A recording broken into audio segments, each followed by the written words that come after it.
Welcome in to the MLB Data Warehouse podcast. I never thought that I would do this many podcasts in a short period of time. And of course, it didn't start rolling until October, right? Like this is the best. October was probably the best month of the podcast ever. And that's the least. It's the exact month where people care the least. I mean, but yeah, that's obviously mostly about Tim and the prospect stuff we got going on. But we're rolling through the team previews, and today is going to be the Nationals. We're going reverse standings again.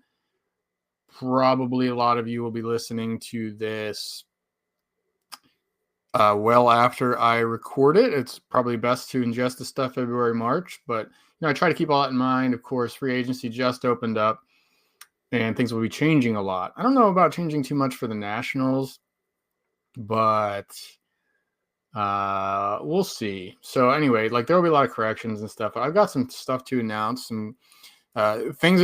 This is how it's going to go. Like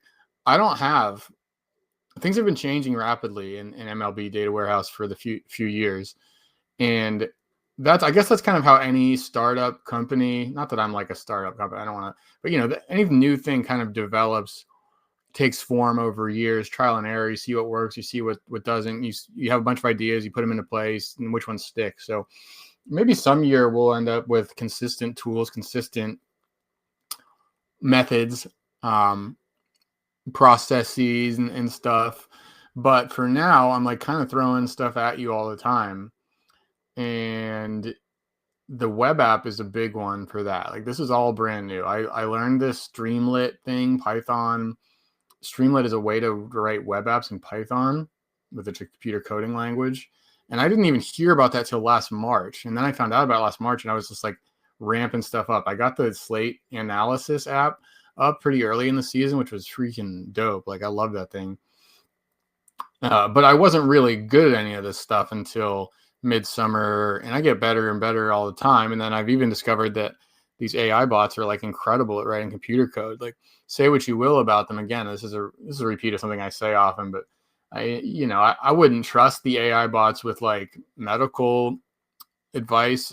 Although maybe I would. I'm pretty unimpressed with doctors and stuff. I guess that's a separate topic, but there's some things not to take AI's advice for, and it is kind of this thing where if you ask it about a thing you really, really know, if you like think of the thing you know the best and ask the AI bot about it, and their answers, you'll be pretty unimpressed. Like it'll sound good and look good, but you'll be like, that's not quite right. So that's the problem you have, that you realize that when you're talking to it about something you really know, but then for some reason, the things you don't know about, you kind of just can put too much trust in it. So you have to be careful. You have to, like anything else, have your own prudence and wisdom using the things. But they're extremely good at writing computer code. Okay, so computer code, there's no, it's cut and dry. Computer code either works or it doesn't. And obviously the AI bot is extremely good with computer code. That's how it's written. So it's helped me a lot make these applications. And I'm good at getting ideas and somewhat getting them into play. But what I'm not good at is getting things to look right and stuff, and that's helped a lot. So before we get into the Nationals, I want to show some stuff to the this one. This one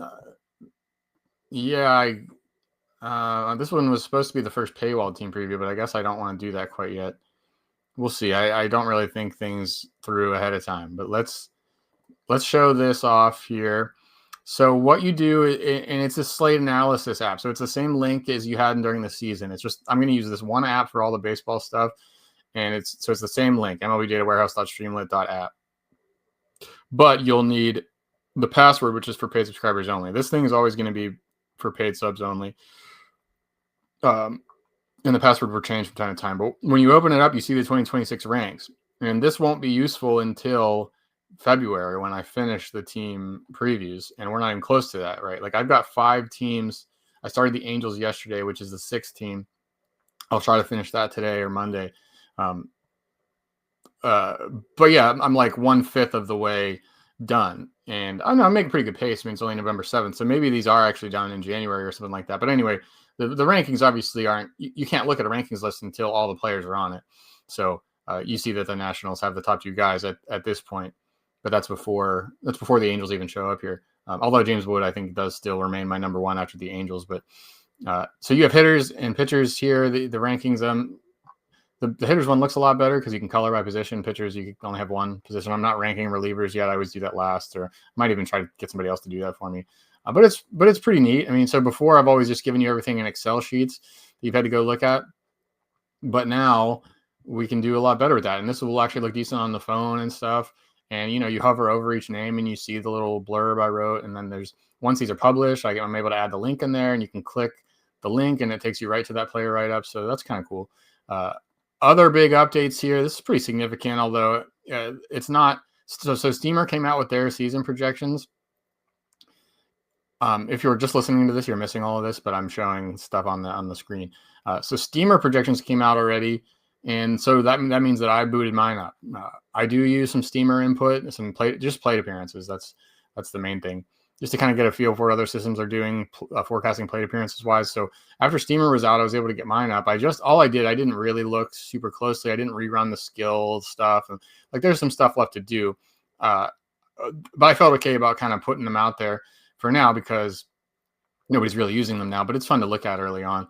So if you're doing serious drafting and stuff, I wouldn't be using my projections super closely right now, which I don't think anybody is. Nobody's really using projections in November, but a lot of changes to come and stuff. But you can see here that they're live. We got I'm calling them, in the past I've called them JA projections, but why not just call it MLBDW now? The MLBDW model. So you got projections. You can select by team. You can search for a player. And then you can even see the Steamer stuff. There's a tab for Steamer. I'll put all the publicly available ones on here as well, but I'll be using my own projections, not because they're necessarily better. I do think they're competitive, but I'm going to use my own stuff. So, and I'm going to try to find some time to upgrade the model, do some different things, and just try to improve these every year. But right now, we've got some problems with Jacob Marcy projecting to be the number 7 overall player, and there's a reason for that. But there's certainly some. The problem you can run into, okay, he's projected for 42 steals. I haven't really looked at this dude yet. When we get to the Marlins, we'll take a close look, but that's obviously overheated. So if we look at Miami, just to give you some idea of how this process all runs, there are some manual adjustments and some tweaks I need to do before I really call these finalized, because Jacob Marcy here for Steamers, they got 12 homers, 33 steals on a 231 batting average. If you look over at mine, I've got him hitting 284, 19 homers, 42 steals. I mean, that's kind of absurd. And what it is probably just that the skill model needs cooled down, because this guy had this weird thing where he came up and played a few months in the majors and looked really good, but it's just not regressing enough. And I got to do some manual changes and whatnot, and probably just tweak the overall model, rerun it. So you'll see weird stuff like that, and it's not reflective of the actual thing, but they're there right now. If you want to go on the web app, if you know the password as a paid subscriber, and you can go click through that and just have some fun. There's still the hitter profiles. This isn't super new, but it is. This is nothing special. I just kind of asked ChatGPT to put something together with the data I had. So you can pick a player and it'll show you some just stats about his last season. It'll show you his base stats, batted ball, and his F scores. If you want to see the F scores, it's fine. Hitter comps is also an interesting one. You can pick a hitter and it'll tell you the most similar hitters based on the stats you see here. I'm not going to spend too much time on this, but just kind of fun tools to mess around with in the prospect comps that we've talked about on the prospect previews. Pick a prospect and you can see what major league player is most like that player. That uses Tim's F scores to find similarity. Again, some things don't make sense. All it does is take the F scores and sees which F scores in the majors are most similar to that. There's also the player rater. This is somewhat new. It's not new this week or anything, but it looks at last year now, obviously. So it's 2025 data, and you can get the standard roto value. That's going to be what I'm just going to call it. I introduced it as standings gained points. I had a post about that, and I think even a podcast. That was improper language. I didn't realize that particular thing is league specific. Either that terminology is limited to, okay, it's this exact league where we run the same league over and over again using the same settings, and we can get an idea for the baseline stats. And in this context, that this player boosts you up the standing this much. So it's just improper verbiage. But all I did was change the name. I didn't change the model. It's standard roto value. It's just a player rater, right? It gives you a point. It gives you points based on how you did in the 5 standard roto categories. And this will apply to the projections. As you saw over here, we do have an SRV for each player's projections. Eventually, I'll tweak this to let you adjust to your own league settings, and then it'll recalculate that standard roto value and give you an auction value as well if you're doing auction drafts. But a lot going on in the web app, so I wanted to show that. And if you want all of that business as well as the full team previews and everything else going on, you'll have to be a paid subscriber. But this one, I guess, will be totally free. So let's talk about some nationals as we share the preview here. This thing not published yet, so we're in preview mode. Didn't write the intro or anything like that. How about the graphics, right? Like, you guys liking the new graphic work? I'm kind of doing my own thing. Before I would go ask producer Lee to make me graphics, but he's a busy guy. He's got a job and a baby now, and I learned a little bit about Canva.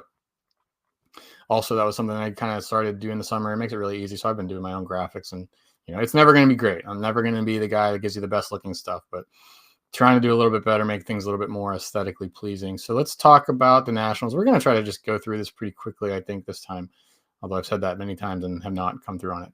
James Wood starts it off. You've already seen him as the top ranked player at this very early stage. But yeah, a crazy season for Wood, if you remember. I'm sure you do. Like, it was looking like a first-round pick. Was playing like a first-round pick in the first half of the year. 903 OPS in March and April. Things got better in May. 1014 in May, an OPS over 1. June 894, very strong, and then July through September, just a disaster. So he had 22 homers and 11 steals. Did Wood in those first 3 months. In July through September, added just 9 homers and 4 steals. Hit 226. 38% K rate. His K rate in the second half came up 11 points from the first half. He also walked less. It was just a disaster in the second half. I mean, he was a killer. He's like 389 and a 38% K. I mean, he really did you no good at all. Things got a little bit better in September. He finished a lot stronger, but July was a disaster. He crushed you in July. 564 OPS, just doing nothing. And he's going to be subject to swings, to cold streaks.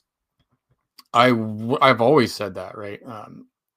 With him, like, I'm sure you could go back to the write-up last year and you're like, this guy has huge ceiling, but there's a pretty big floor, and it's gonna be up and down. Like, you're gonna have hot stuff. You're gonna have stretches where he's your best player on your fantasy team, and he's like winning you weeks and really juicing you up. But then there's gonna be times where it gets really bad. I didn't think it would be quite that way last year.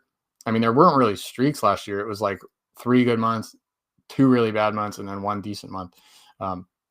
But it's just because of the height. These tall guys. James Wood's a huge guy. Swings about really hard. And what that does is just turns into strikeouts. It's like extremely tough just physically from there's realities of the physical world. And if you're that big with that long of a swing and you're swinging that hard, you're going to miss the ball because the bat's getting through the zone in a lot quicker time. You have significantly less time to contact the ball. And that's usually okay. I mean, you look at Aaron Judge, right? He's kind of the prototype, or at least not the prototype, I guess, but he's the ideal situation for a tall guy. Like any tall hitter that comes up, you kind of think of Aaron Judge. And Judge had those strikeout rates early on in his career. He really couldn't get under 28% for a long time. He's figured it out in the last 4 years, really even.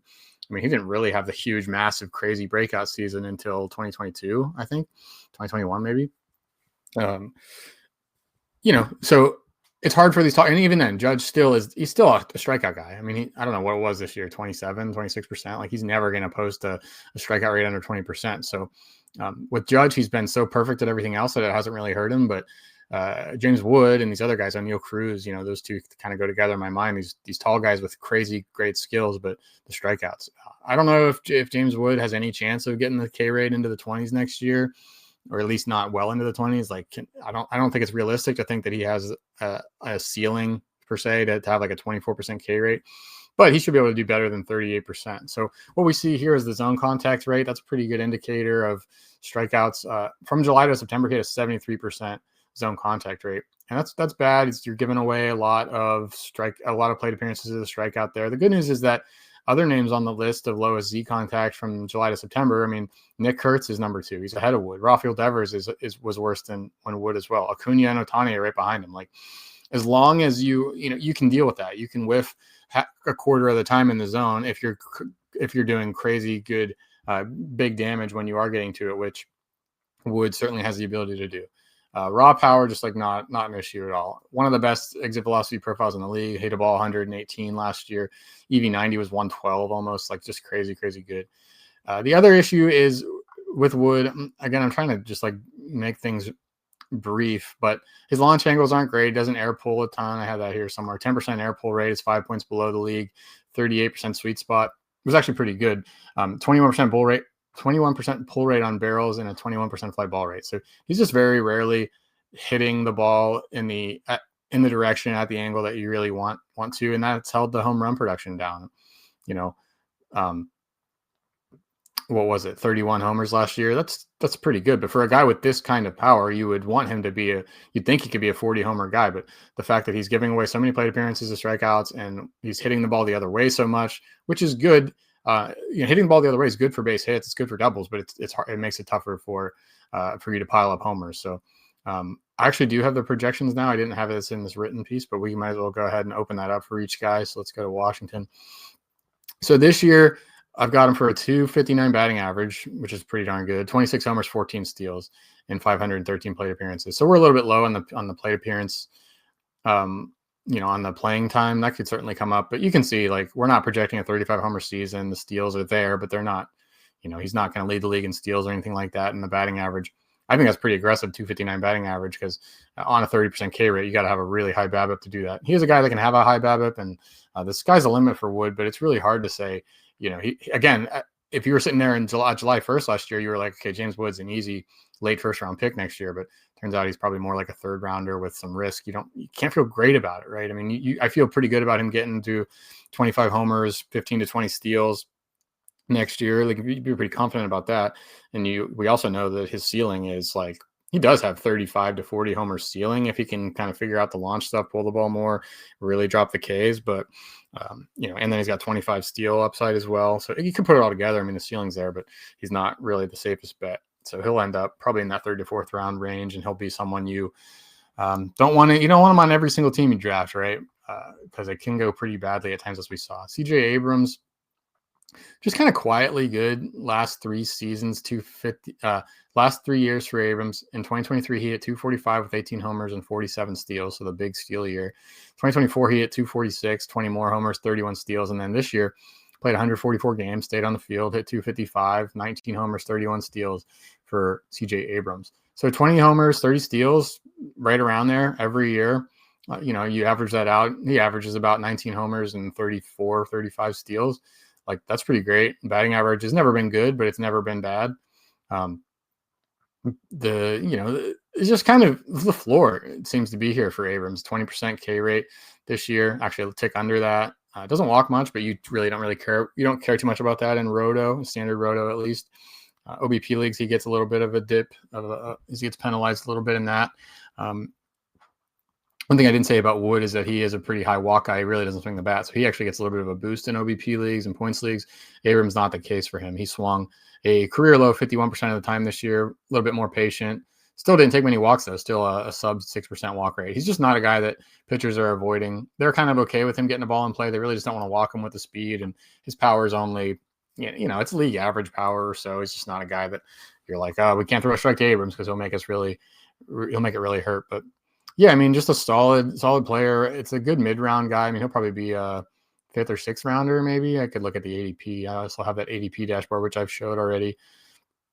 I'd be curious to see where he's going, but I also don't really want to look at that because I don't want it to affect my rankings. That's kind of the whole point of this thing. But just like solid. He's a guy that you pretty much know where he's going to go in the draft. Nobody's going to jump out of their shoes to get him. Like, I could see somebody jumping into the late 2nd round to get James Wood just because they really want the upside or something like that, or those kind of players. But Abrams isn't going to be that way.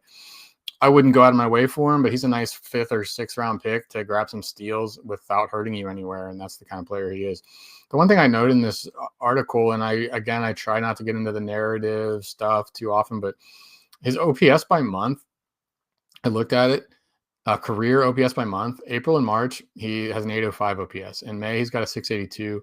June, 840. July, 722.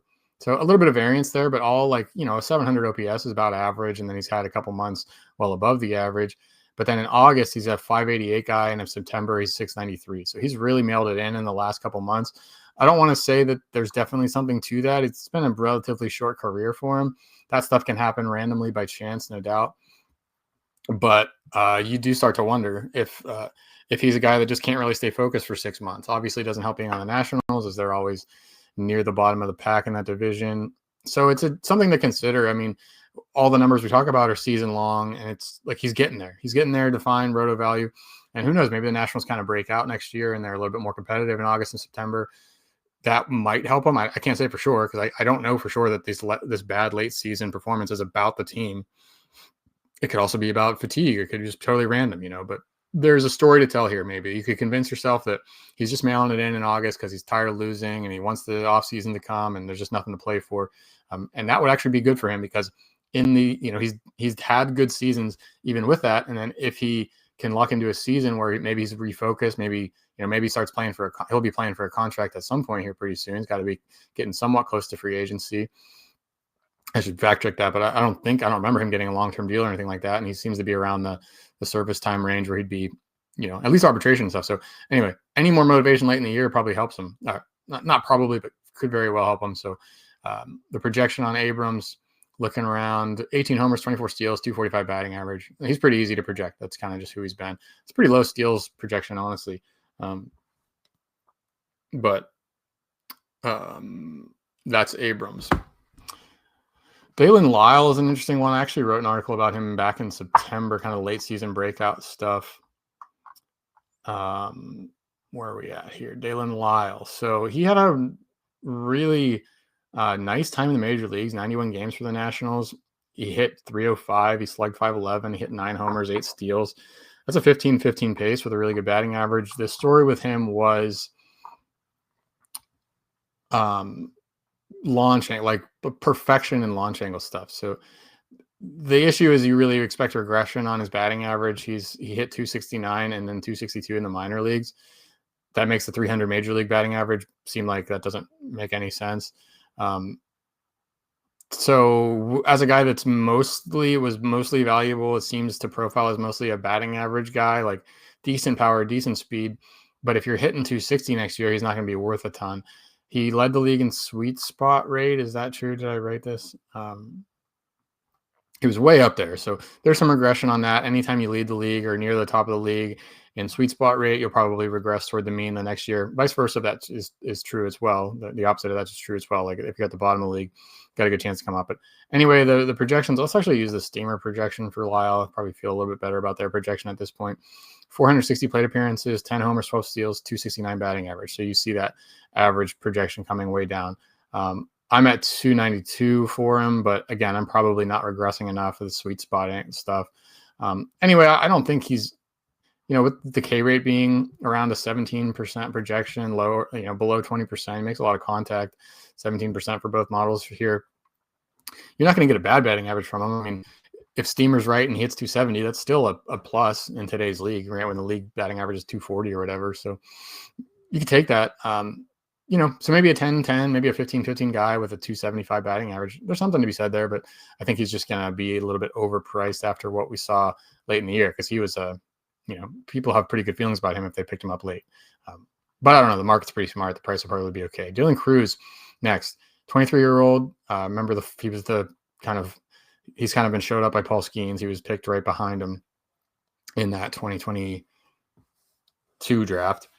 I remember as a Pirates fan, we were kind of paying attention to that. We're like, is it going to be Cruz or Skeens? And we legitimately didn't know on the time of the draft. And, we were obviously, I was happy they went with Skeens in the first at the time, but man, now that looks like not even close. I mean, that would have been a disaster for the Pirates to go for Cruz, but a lot of time left. I mean, again, 23 years old, he's missed some time to injury. Really bad season here though for him in 2025. He hit 208. Only slugged 348, hit 10 homers, 17 steals, and struck out 24% of the time.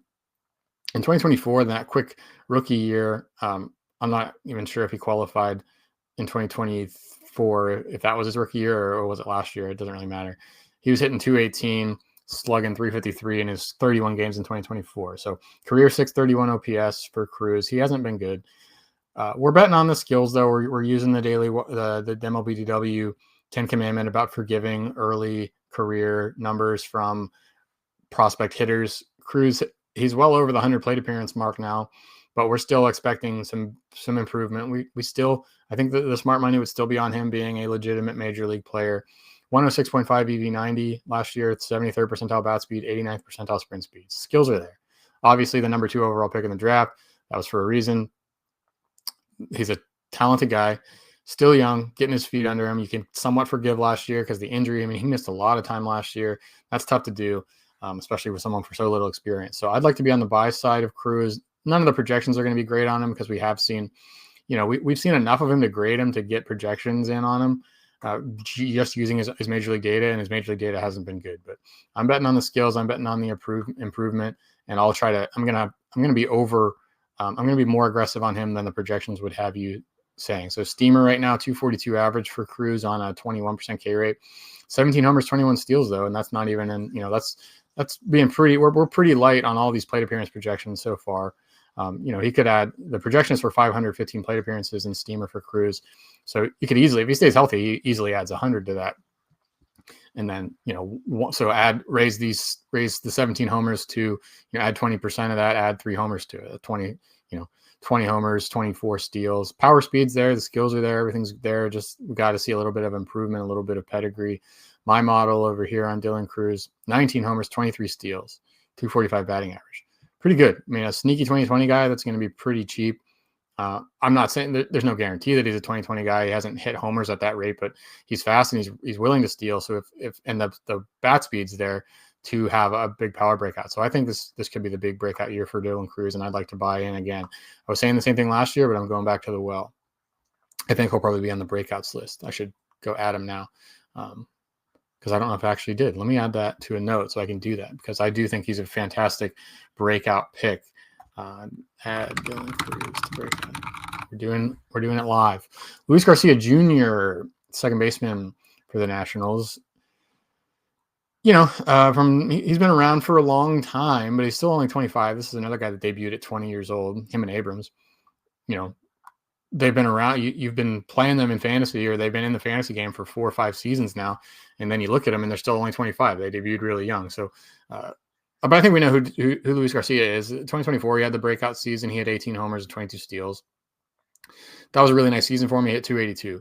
Last year, though, Garcia took a step back, not really in homers not really in homers. He still hit 16 homers in 139 games. He stole 14 bases. So it was the second best of his career. He wasn't, he came up about, he lost significant steals. He lost 8 steals. If I can do the math, 8 steals last year down to 14. So 16 homers, 14 steals is fine, but nothing great. And then the average fell to 252. The average fell to 252. That's a 30-point loss, despite not losing anything in K rate. His K rate was actually a little bit better, 16%. His walk rate stayed the same at 5.1%. Just some BABIP stuff. I forget exactly all what I found here. Did I write his BABIP down? I should probably have the player profile up as well. But yeah, so 280 is probably a little bit high for him, for Luis Garcia. But 250 is too low. I mean, this is a line drive hitter, hits the ball hard, and doesn't strike out. So I think he bounces back up in batting average. I'm guessing the projections will show that. So at the end of the day, you have a plus in batting average. You have a guy that can hit some homers and hit some steals, but there's really no ceiling on either one. And you've got the big difference maker here is that, or the downside is that he's very likely to sit against lefties, at least some. Like, I don't think this guy's ever going to be a 155 games played guy because he hit 179, no homers, a 249 expected WOBA, a 221 slugging against lefties last year. Now, they don't have any other great options to take games from him. So he played in 139 games. That doesn't mean he started them. So the volume is going to be low. You don't really want to use him against lefties. He's really bad there. And even against righties, it's like he's good, 458 slugs, 16 homers. But he's just nothing elite for fantasy. He'll never be that, but a solid, little bit underrated player. And we rank him. We rank him down around like probably around, I don't know, ADP 250, 300 or something. And it's pretty bad in OBP points leagues because he doesn't walk. Projections on him: Luis Garcia, 16 homers, 13 steals, 277 batting average. So again, it's league specific. If you the one thing about second base this year is it's really rough. So if you're gonna punt it, if you're just gonna I'm not even gonna, I'll miss the top tiers of second base and just take someone late. Maybe you take Luis Garcia and then see what you can figure out later. But we're not really talking about draft strategy at this point, just kind of giving the overviews of players. So that's Garcia, a 15-15 guy, 270 batting average. Not bad, but no real ceiling, and he might sit against lefties, which hurts. That's really the end. I mean, I'm not really going to spend time on this podcast talking about Keibert Ruiz or Brady House. Full write-ups are there, but those are the standard league guys for the Nationals at this point. Mackenzie Gore leads the pitching staff.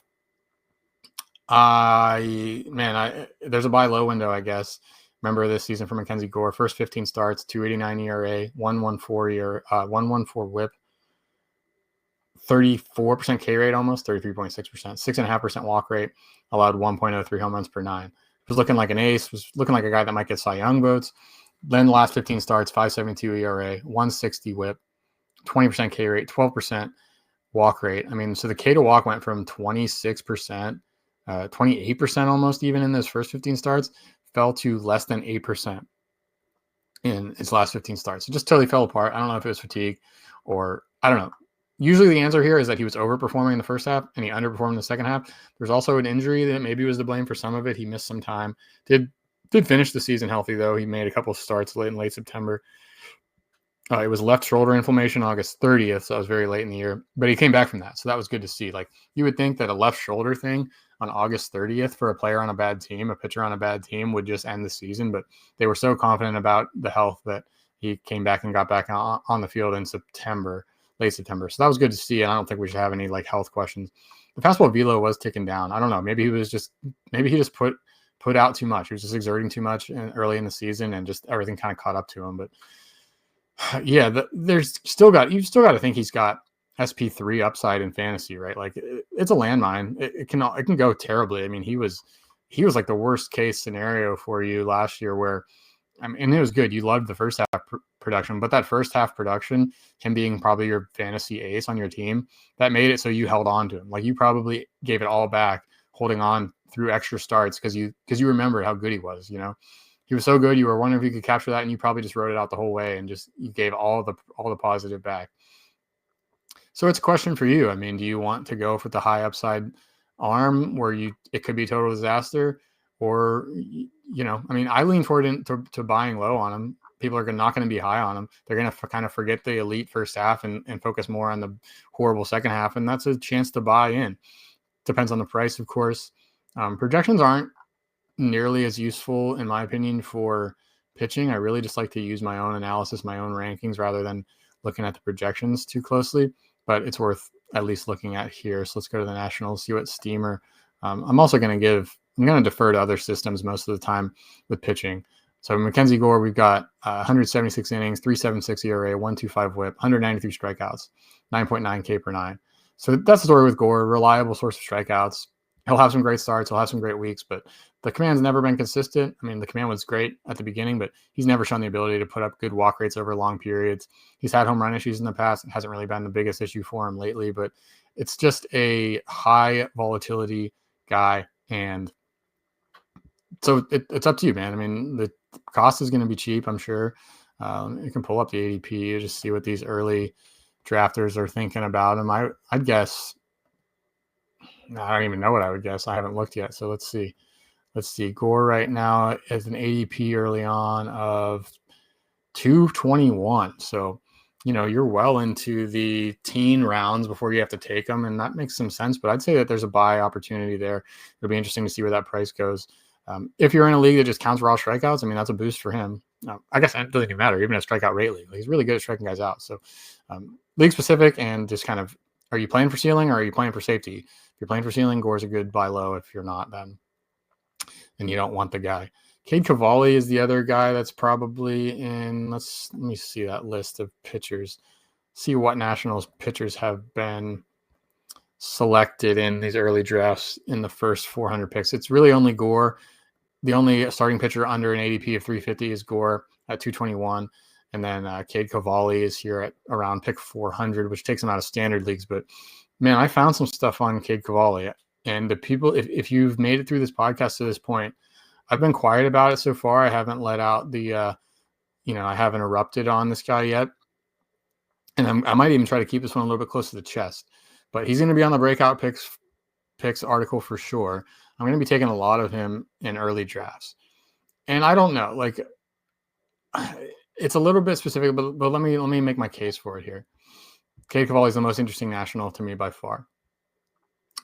A 4.25 ERA in the majors last year, 10 starts, 1.48 WHIP, 18% K rate, 6.8% walk rate, 1.3 home run per 9. It was bad. Really bad ratios. That's a disastrous WHIP, 1.48 WHIP, and you know that I hate a high WHIP. My overall pitching strategy is just to get good WHIP pitchers and kind of let ERA work itself out and just kind of embrace the randomness there. But yeah, I mean, a 1.48 WHIP with a 6.8% walk rate, I mean, that's a good walk rate. So there's some poor luck there. You'd have to think, like, I don't know how many pitchers under a 7% walk rate are going to have a WHIP above even 1.30. Like, you don't really see that. So Cavalli had some bad luck for sure. I'm pulling up his profile here on another tab that you can't see, but gave up a 331 BABIP, gave up a 28% home run to fly ball ratio, and gave up a 26% hit rate with runners in scoring position. So 26. That's like the hardest stat to actually say. I call it RISP hit rate. But 26% of his hits allowed were with runners in scoring position. So everything was juiced up. I mean, 331 BABIP, crazy high. 28% home run to fly ball rate, crazy high. The thing I like the most about him, so forgiving the bad luck, I mean, those ratios were certainly bloated. They should come down just naturally, but the pitch mix, I mean, the per pitch level stats, the 13.8% swinging strike rate, 34% ball rate, those are amazing stats. Really, really strong. 55% ground ball rate. So the three inputs, Ks, walks, home run prevention, he's good at all of them, at least at the per pitch level. He's getting a lot of whiffs. He's not throwing too many balls, and he's got a 55% ground ball rate. It's just it didn't work out for him. Fastball, 97 miles an hour, 102.2 JA stuff. Again, I remind you that a 102, 103 JA stuff is really high. It's a really tight distribution. I mean, man, like, I think this is one of the best buy low pitchers. Is one of the greatest breakout picks for next year. The JA ERA number puts him as one of the better guys in the league. He had remember that JA ERA now uses swing and strike, uses ball rate, and uses fly ball stuff to spit out an ERA indicator. He's at 2.99. He was one of the best JA ERA pitchers in the league. Now, it's a little bit, he did this all in 788 pitches, and he was still getting hit hard and gave up a 323 expected WOBA, 447 slug. So, it wasn't great. I'm not saying he's a guarantee to turn into an ace, but man, there's a lot of potential here. He's checking all the boxes I look for, right? Swinging strikes. He should have struck out more guys. His whip should have been better with the nice walk rate. The ball rate checks it out. The ground ball rate is high. The fastball is good, 97 miles an hour, 13% swinging strike rate, 50% strike rate on the four-seamer. Has a good curveball, 19% swinging strike rate on the curveball, 50% strike rate, 33% ball rate on that curveball, 69% ground ball rate. I mean, he just has a lot to like. 18% usage on the sinker, so he's got another fastball. 14% usage on the changeup, so he's got a decently deep arsenal. Fastball's good. Everything under the hood just looks great. I mean, this is going to be one of my guys for sure. I don't have a great history with that. Festa and Zebi were kind of the big guys I recommended last year for similar reasons, and those went pretty terribly. But to let you in, this is kind of the first flag plant for me. And I'm going to try to keep it off Twitter for a little while. I'm going to try to load up on this dude in the NFBC drafts. But if you're at this point listening to the podcast, reading the team preview, then you get in on it. But Cavalli is one of my guys, and he'll certainly be one of the breakout picks this year. I guess you'll see that I'm going to be pretty aggressive on him on the ranks, and hopefully that works out. The rest of the guys really not worth talking about. Josiah Gray, Brad Lord, maybe some prospects and stuff that I didn't mention, but they'll be on the we already did the prospect previews for the Nationals and talked about them, so I don't think there's going to be a ton of fantasy goodness from the Nationals this year. I don't think they're a team likely to go crazy in free agency or anything like that. So a young decent core. I mean, Wood, Abrams, Gore, although kind of hard to say about Gore, but some other guys. So it's not the worst situation in the league, but you probably only have a handful of guys that are really relevant for standard roto. but some upside, some interesting guys. Cade Cavalli will be really the guy I'm paying the most attention to. So that's it for the Nationals. That's it for another team preview. We continue to trudge forth. We're 3 down now in this quest to go through all 30. Long way to go, but I hope you're enjoying following along. Leave your input. I guess Tim on the most recent prospect preview said that we have bad ratings on Apple Podcasts. There's like 7 ratings and like 3 people gave me 1 star or something. So the haters are out. I don't really care about that, but I don't know. I guess it doesn't hurt to give me a 5-star rating or just actually just give me whatever you think is right. Because if you think I'm a 1-star podcast, then, be honest. Don't lie to yourself. Don't lie to me. So that is it for the Nationals. We'll be back next time with more. Peace.